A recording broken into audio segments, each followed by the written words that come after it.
Juízes 16, versículo 4 até o versículo 8 diz assim: Depois disso aconteceu que se afeiçoou a uma mulher do vale de Soreque, a qual se chamava Dalila. Então os príncipes dos filisteus subiram a ela e lhe disseram: Persuade-o e vê em que consiste a sua grande força e com que poderíamos dominá-lo e amarrá-lo, para assim o subjugarmos. E te daremos cada um 1.100 siclos de prata. Disse, pois, Dalila a Sansão: Declara-me, peço-te, em que consiste a tua grande força e com que poderia ser amarrado para te poderem subjugar. Respondeu-lhe Sansão: Se me amarrarem com 7 tendões frescos, ainda não secos, então me enfraquecerei e serei como qualquer outro homem. Os príncipes dos filisteus trouxeram a Dalila 7 tendões frescos que ainda não estavam secos, e com os 7 tendões ela o amarrou. Versículo 15. Então ela lhe disse: Como dizes que me amas, se não está comigo o teu coração? Se já 3 vezes zombaste de mim, e ainda não me declaraste em que consiste a tua grande força? Importunando ela todos os dias com as suas palavras, e molestando, apoderou-se da alma dele uma impaciência de matar. Descobriu-lhe todo o coração e lhe disse: Nunca subiu navalha à minha cabeça, porque sou nazireu de Deus desde o ventre de minha mãe. Se vier a ser raspado, ir-se-á de mim a minha força, e me enfraquecerei e serei como qualquer outro homem. Vendo, pois, Dalila que já ele lhe descobrira todo o coração, mandou chamar os príncipes dos filisteus, dizendo: Subi mais uma vez, porque agora me descobriu ele todo o coração. Então os príncipes dos filisteus subiram a ter com ela e trouxeram com eles o dinheiro. Então Dalila fez dormir Sansão nos joelhos dela, e tendo chamado um homem, mandou rapar-lhe as 7 tranças da cabeça. Passou ela a subjugá-lo, e retirou-se dele a sua força. E disse ela: Os filisteus vêm sobre ti, Sansão. Tendo ele despertado do seu sono, disse consigo mesmo: Sairei ainda esta vez como dantes, e me livrarei. Porque ele não sabia ainda que já o Senhor se tinha retirado dele. Então os filisteus pegaram nele e lhe vazaram os olhos, e o fizeram descer a Gaza. Amarraram-no com 2 cadeias de bronze e viravam um moinho no cárcere. Outro texto que eu lerei, não precisa de você abrir, apenas anote, se você precisar depois, está em 2 Coríntios, segunda carta aos Coríntios, capítulo de número 12, eu lerei os versículos 9 e 10. Ouça. Então ele me disse: A minha graça te basta, porque o poder se aperfeiçoa na fraqueza. De boa vontade, pois, mais me gloriarei nas fraquezas, para que sobre mim repouse o poder de Cristo. Pelo que sinto prazer nas fraquezas, nas injúrias, nas necessidades, nas perseguições, nas angústias, por amor de Cristo. Porque quando sou fraco, então é que sou forte. Oremos. Espírito Santo, arde no nosso coração a convicção de que a palavra lida neste momento, ela foi inspirada pelo Senhor. E nesse momento, Espírito Santo, nós precisamos de iluminação. O Senhor ilumine o nosso entendimento, a nossa compreensão, nosso discernimento, para que nós possamos receber de Ti a instrução adequada para as nossas vidas. Porque nós queremos viver de modo digno do Evangelho. Nós queremos viver dentro daquilo que um dia, na eternidade, o Senhor planejou para cada um de nós, dentro do chamado que o Senhor tem para cada um de nós. E o que nós pedimos nesse momento, Espírito Santo, é que nesta noite, o Senhor traga aqui uma noite de conserto, de acerto, um novo tempo, de mudança de atitude, de arrependimento.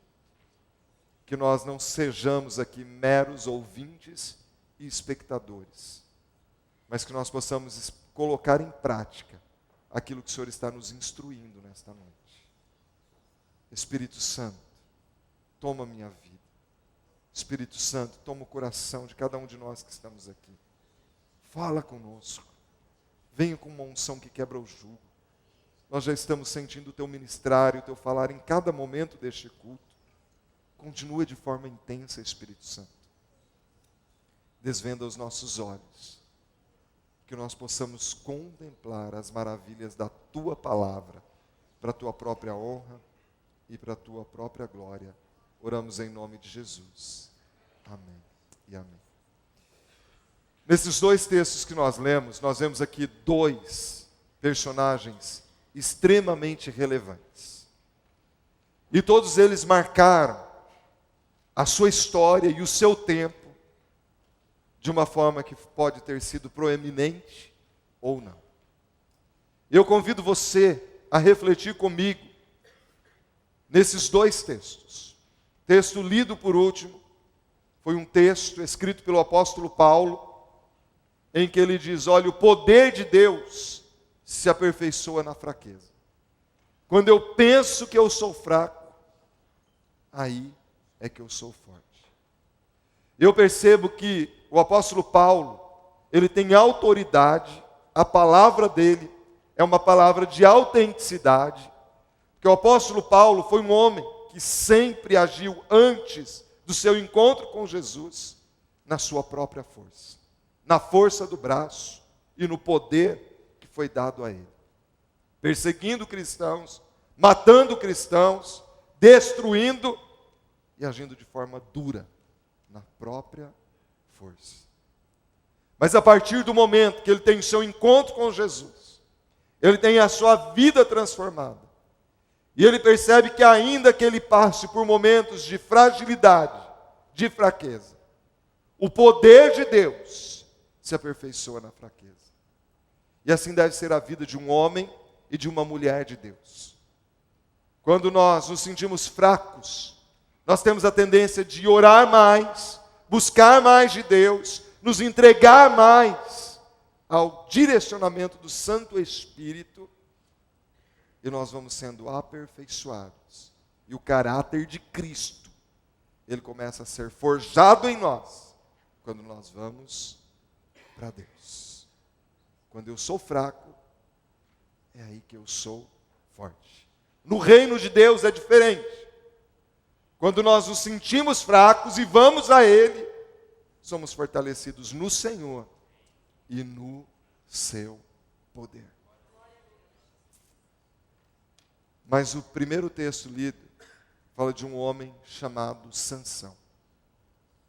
Um homem que poderia ter sido extremamente usado por Deus, muito mais do que foi. E não foi, porque fugiu do projeto, do chamado de Deus. Com quem eu e você mais nos assemelhamos? Com o personagem principal do primeiro texto, ou com aquele que é o autor do segundo texto?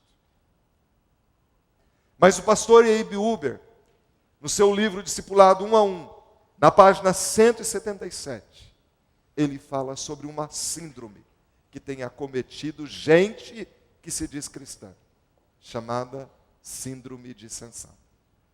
E é sobre isso que nós vamos falar nessa noite. O título desse sermão é Síndrome de Sansão.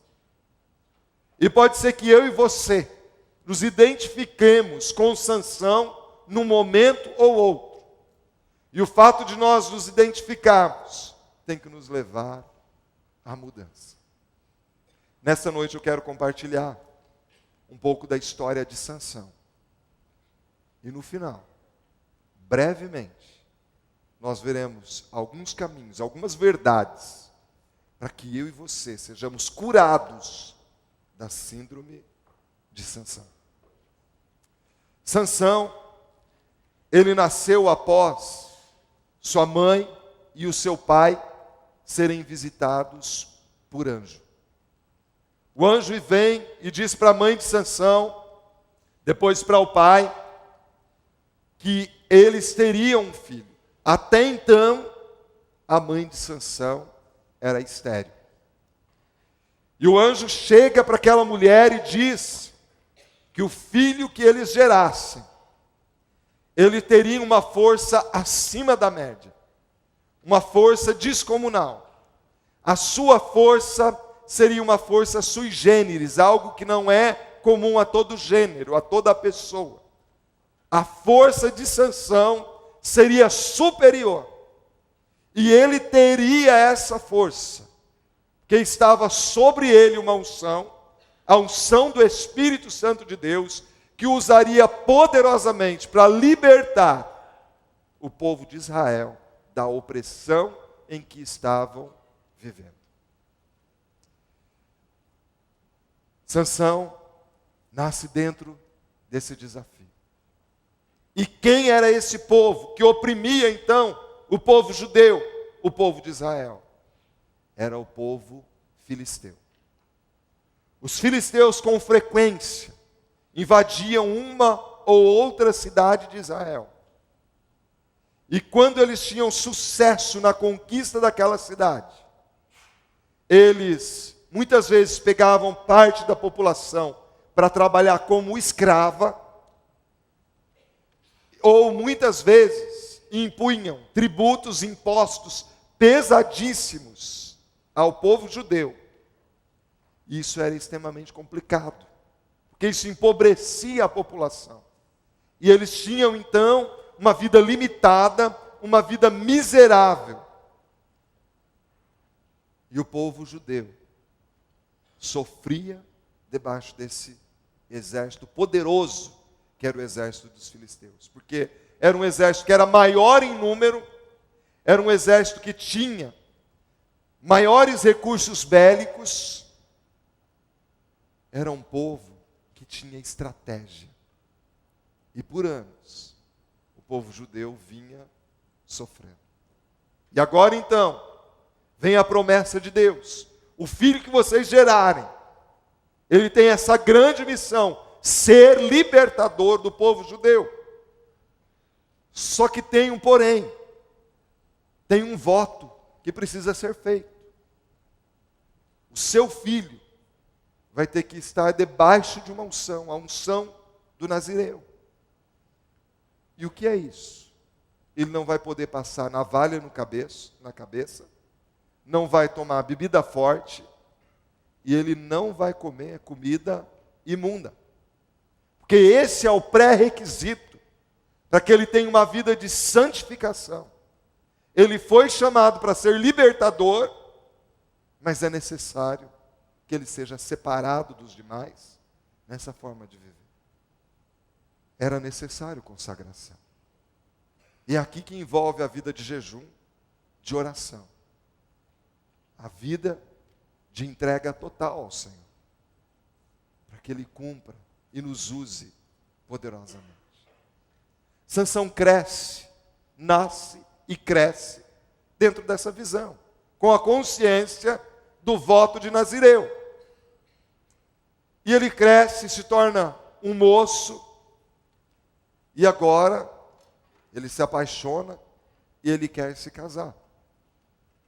Acontece que Sansão ele se apaixona por uma mulher filisteia, por uma moça filisteia, que era só o inimigo número 1 do povo judeu.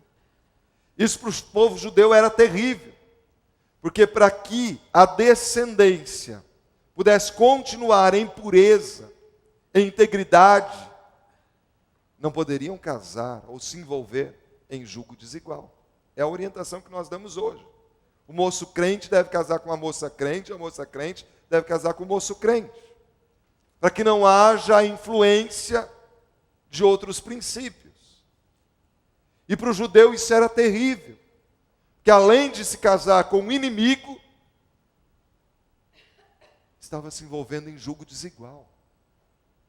Os pais de Sansão, como qualquer pai que teme ao Deus que nós tememos, chegam para Sansão e falam: Sansão, mas como a filha do povo filisteu não servem ao mesmo Deus que nós? Como, Sansão? Você vai negar os teus princípios de fé? Mas a pessoa que se acha muito forte, ela se acha dona da verdade. Ela se acha capaz de direcionar a sua vida ao seu modo e não ao modo de Deus, e ela negocia princípios, porque a carência afetiva dela tem que ser suprida do jeito que ela determina que deve ser suprida. E aí negocia princípios. A pessoa que se acha forte, ela se acha acima do bem e do mal. E assim estava então Sansão. Por mais que seu pai e sua mãe quisesse argumentar e conversar e dialogar, ele estava convencido em seu coração, não tem outra, é aquela. Com muita gente que diz, Senhor, eu estou orando, mas tem que ser aquele, tem que ser aquela, não é? E então, pai ama filho, não é? Às vezes mesmo contra a vontade, acaba tolerando a situação. Então, Sansão, é uma escolha tua. Nas indas e vindas para ver a moça, um dia, indo, ele se depara com um leão. E o leão tenta atacá-lo. E ali Sansão enfrenta e peita aquele leão e rasga como se fosse um pedaço de pano e deixa a carcaça caída lá. Ele vai ver a moça e quando volta, ele vê a carcaça e ele vê que as abelhas fizeram uma colmeia na cabeça da carcaça do leão. Ele tira mel, come e leva para os seus pais. E então, chega o dia do casamento, chega o dia da festa. Nos dias de Sansão, eram 7 dias de festa. Imagina, se hoje é caro fazer um casamento para dar um jantar, imagina dar banquete 7 dias, não é? E então, Sansão, ele prepara a festa ali. 7 dias de festa. E aí ele chama os padrinhos, em sua maior parte, os padrinhos da noiva dele, e ele, naquele momento de diversão, ele propõe um enigma. Ele chega e diz assim, olha, do comedor saiu comida, e do forte saiu doçura. O que é isso? Do comedor saiu comida, e do forte saiu doçura. Nós vamos fazer um acordo aqui, padrinhos da minha noiva. Vocês vão decifrar esse enigma que eu passei para vocês.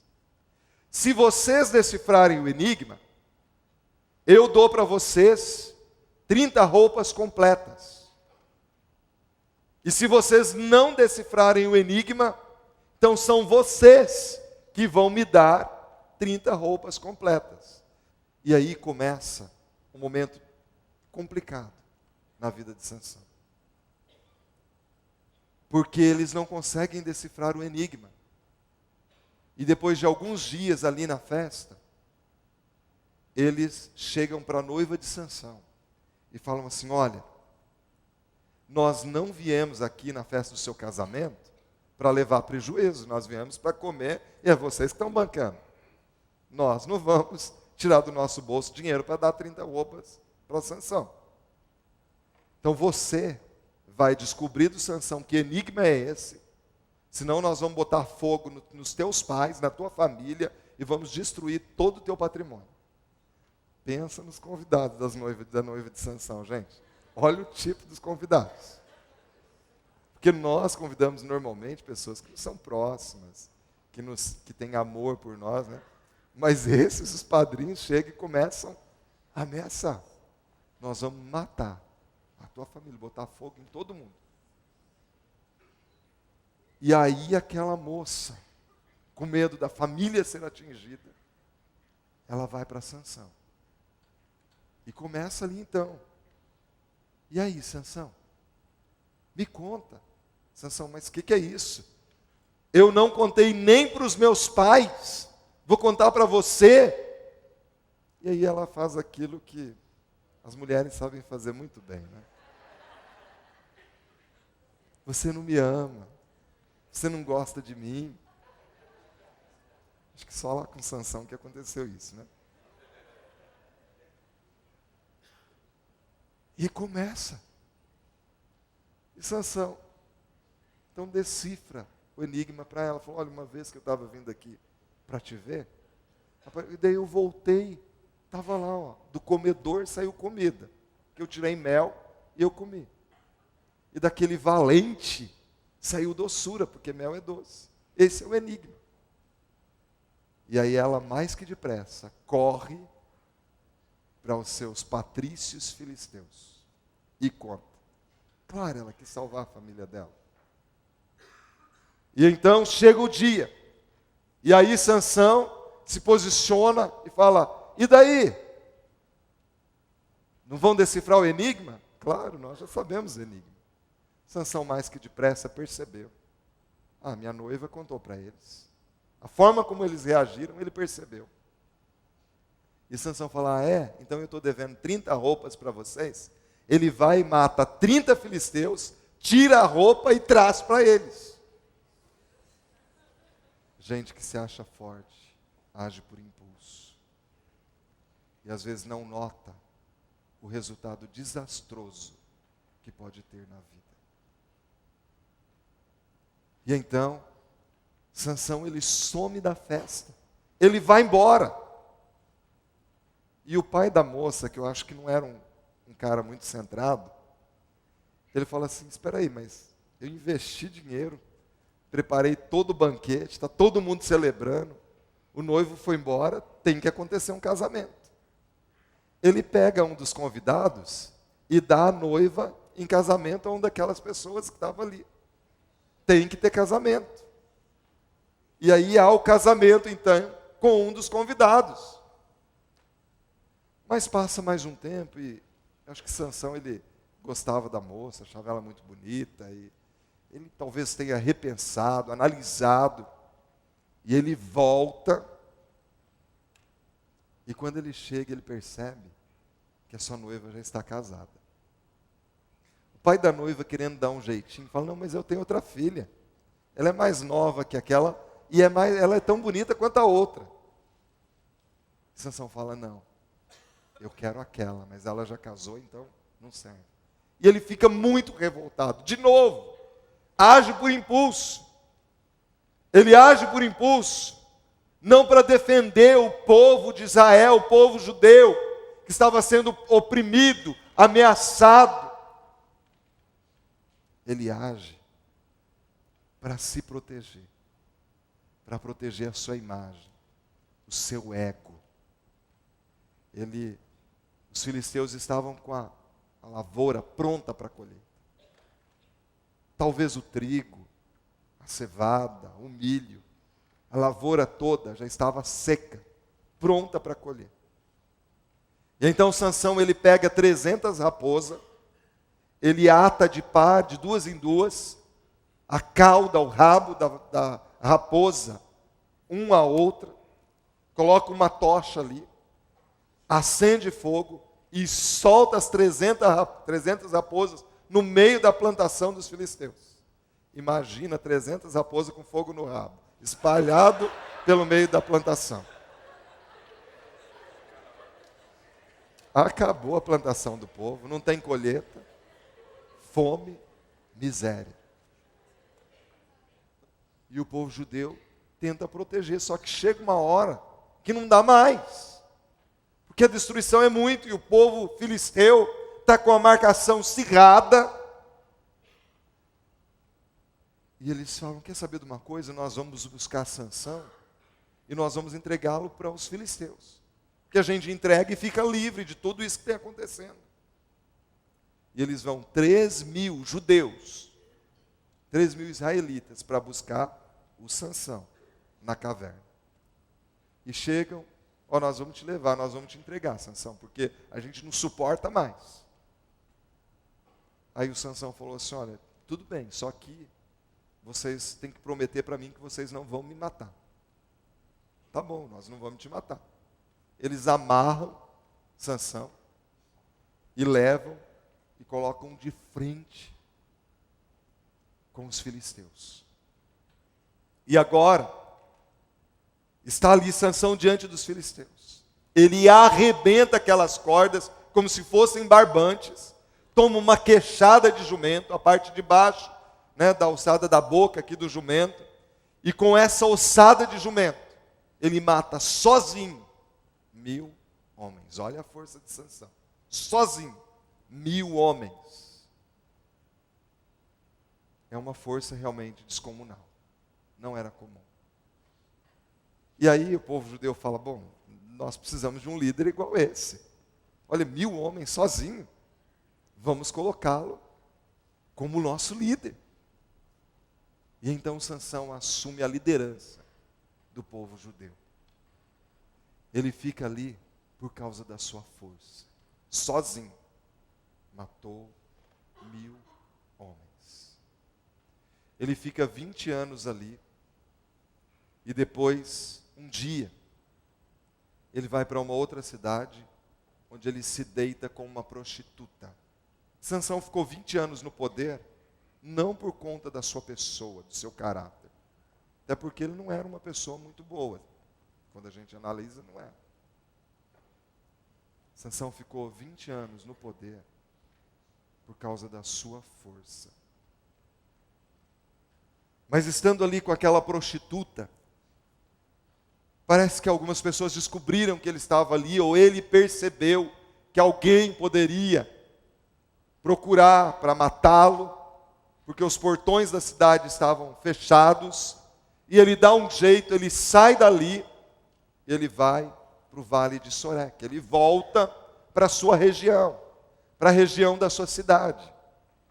E lá, voltando para a sua terra, para o seu povo, ele encontra Dalila.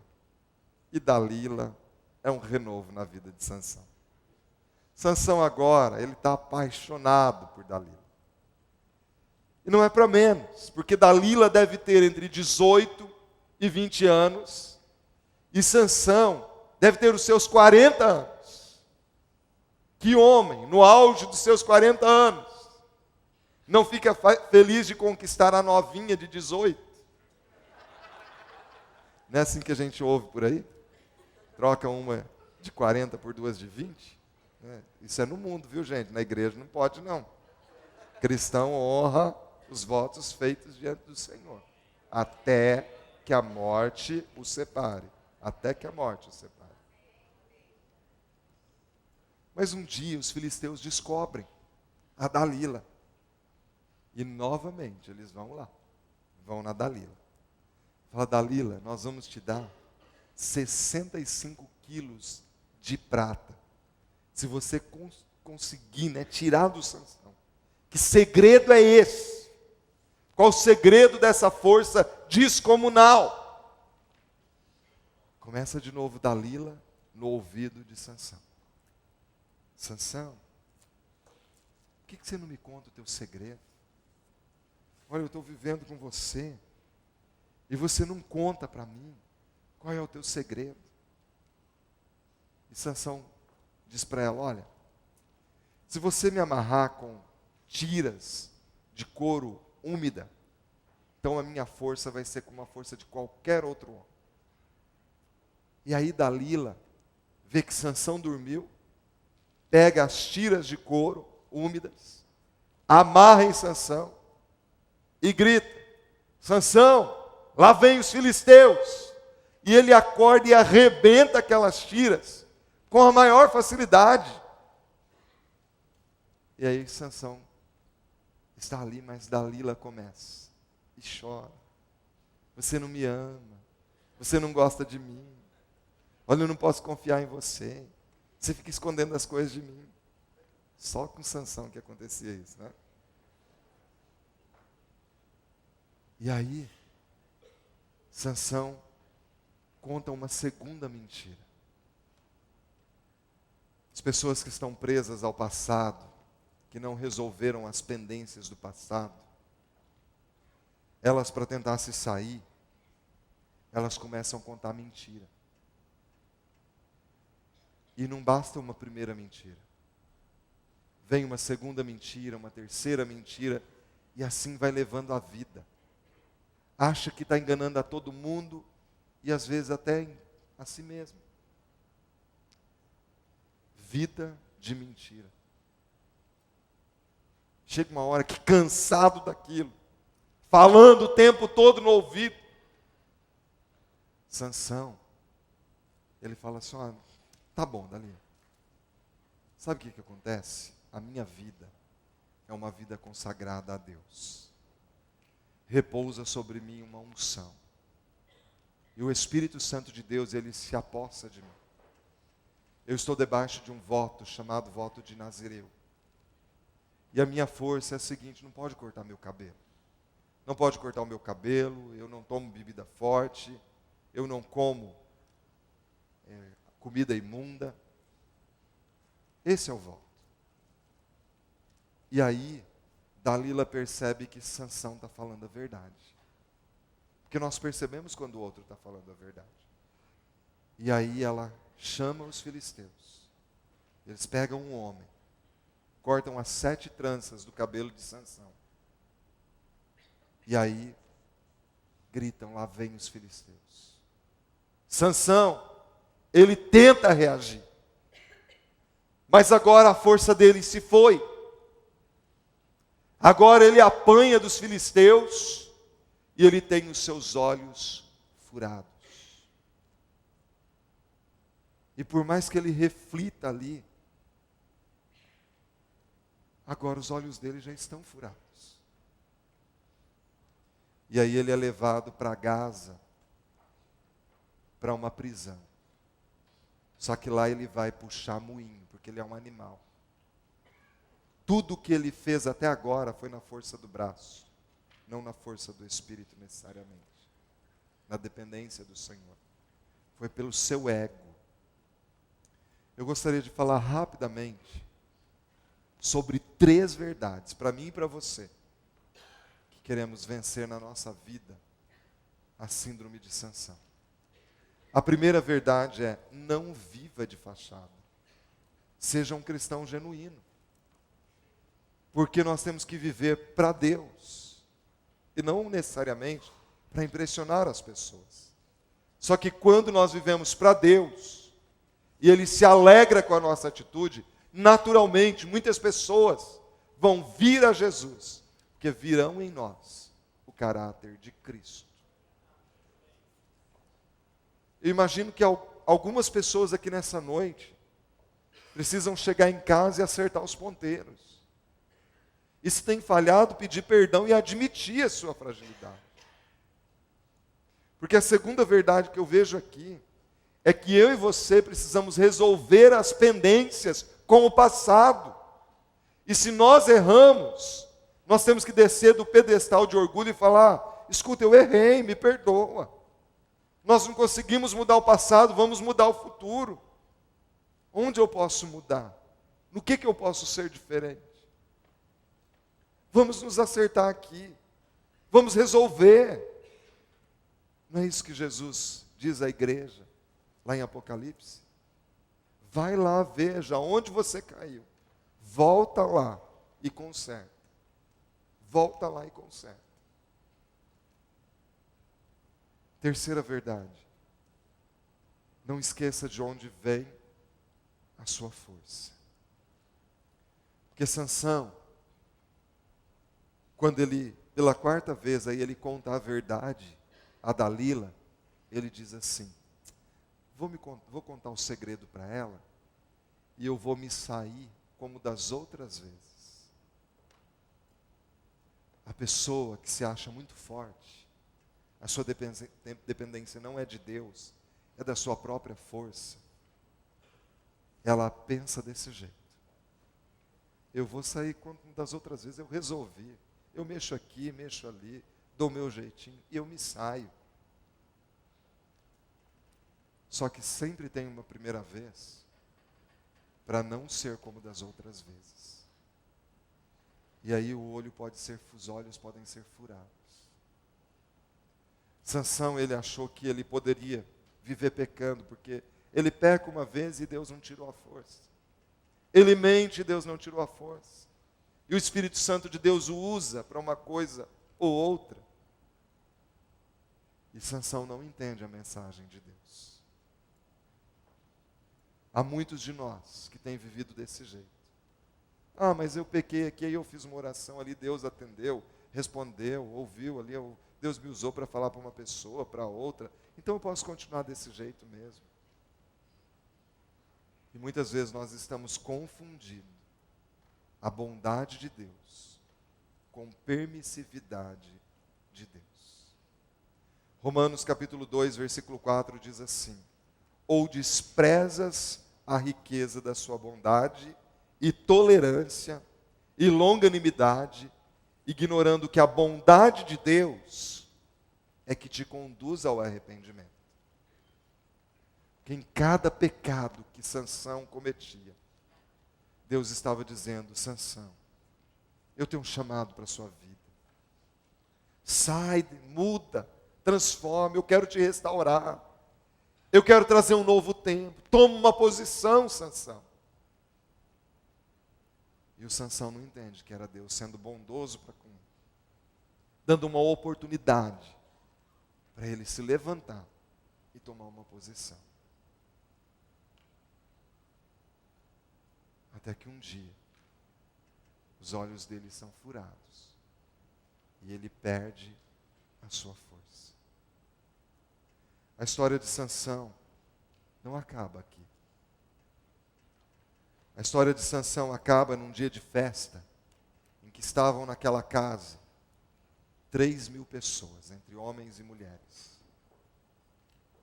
E Sansão pede para o moço que o conduzia pela mão, que o levasse às 2 colunas principais dessa construção. E ele é colocado entre as 2 colunas. E ele faz uma última oração. Ele fala: Senhor, usa de misericórdia para comigo. E que possa ser vingado aqui os meus olhos que foram furados e a opressão sobre os filisteus. E Deus é tão Deus que sempre Ele está disposto a restituir, ainda que tenhamos pecado. Deus quer restituir nessa noite um novo tempo para a sua vida, para a minha vida. E o cabelo dele já cresceu novamente. E a força volta. E Sansão então empurra aquelas colunas. E a casa cai. E diz que naquele dia foram mortas muito mais pessoas do que Sansão matou em toda a sua vida. A história de Sansão termina de uma forma muito triste. E você nessa noite precisamos ter um novo tempo. E se você quer esse novo tempo de conserto para ser pai e mãe de multidões, eu quero convidar aqueles que querem a se colocar em pé. Nesse ato você vai estar dizendo: Senhor, eu quero uma nova história para a minha vida. Eu quero que a minha história termine diferente. Eu não quero terminar a minha vida como um animal, mas eu quero terminar a minha vida como um ungido, como uma ungida do Senhor, dentro daquilo que o Senhor planejou. Feche os seus olhos. Senhor, em nome de Jesus, ministra com poder e autoridade esta palavra aos nossos corações. No teu nome que oramos, Jesus. Amém.